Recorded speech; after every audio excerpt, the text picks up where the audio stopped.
বিজেপির বাধায় কোচবিহারের মেখলিগঞ্জ সীমান্তে কাঁটাতার লাগানোর কাজ আজও বন্ধ রয়েছে। একেবারে থমথমে রয়েছে এলাকা। গতকাল একেবারে উত্তেজনা ছড়িয়েছিল এলাকায় এবং বিজেপির পক্ষ থেকে সেখানে কিন্তু একেবারে অশান্তির পরিস্থিতি তৈরি হয়েছিল। ঠিক যেভাবে মালদার সীমান্তে অশান্তি তৈরি হয়েছিল বৈষ্ণবনগর, এবং ঠিক সেভাবেই কিন্তু একেবারে কোচবিহারেও নতুন করে অশান্তি ছড়িয়ে পড়ে। কাঁটাতার লাগানোর কাজ আপাতত বন্ধ রাখা হয়েছে।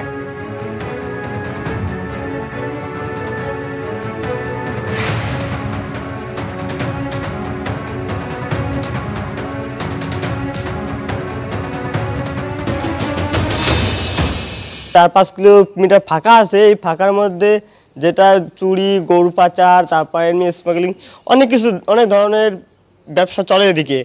তো এটা আমরা গ্রামবাসী যতগুলো আছি আমরা সবাই একত্রিত হয়ে মনে করো এটা যেটা বন্ধ করার জন্য এটা আমরা তারা কাটা লাগাচ্ছি। এবং আমাদের যে বর্ডারে জিওল্যান্ডে যে ফসল আছে, ফসল ওরা প্রায় 70% ফসল জিওল্যান্ডের ওরা কেটে নিয়ে যায় বা ক্ষতি করে, গরু ছাগল অন্য কিছু দিয়ে ক্ষতি করে ছিল ওদের বাংলাদেশে। ওরা বলছে যে তোমরা যদি বেড়াটা আজকে দিয়ে দাও, মনে করো কাল নইলে পরশু দিন আমরা এই বেড়াটা তুলে নিয়ে যাব, এবং তোমাদের যে গ্রামে আবার যত গরু বাছুর ছাগল সবগুলোই আমরা আবার চুরি করে নিয়ে আসবো। এটা বিজেপির সাথে 4-5 জন বিএনপির নেতা ছিল, ওরা আবার বেশি হুমকি দেয়।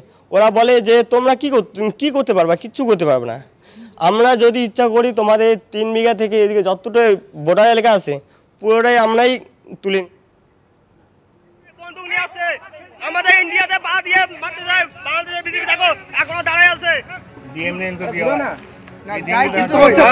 আপনি স্যার আপনি কথা বলে লাগান, আপনার সমস্যা নাই। আপনার কথা কেন কথা না বলে লাগাতে, আপনার কথা শুনেই না তো, আপনার কথা কেন শুনেন না তারা?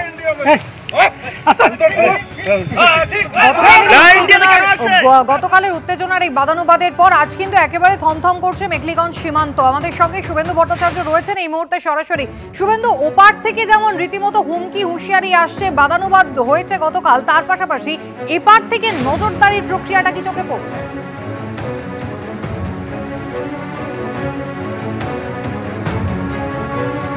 দেখো, গতকাল সন্ধে পর্যন্ত দেখা গেছে যে ওপারে যে বাংলাদেশি যারা নাগরিক তারা কিন্তু বিভিন্ন রকম উস্কানিমূলক স্লোগান তুলেছে, বক্তব্য রেখেছে, এবং তারপরে এপারেও কিন্তু সাধারণ মানুষ তারাও কিন্তু রাত পর্যন্ত পাহারায় বসেছিল। এবং আজকে সকাল থেকে এলাকা থমথমে। এখানে সকালবেলা কিছু মানুষ দেখা গিয়েছিল বাংলাদেশের দিকে, তবে এখন তারা সরে গেছে। এবং যেটা স্থানীয় বাসিন্দারা এখানকার জানাচ্ছে যে বাংলাদেশের ওপারে একেবারে সীমান্তে অস্থায়ী বাংকার তৈরি করেছে বিজেপি। এবং স্বাভাবিকভাবে আজকে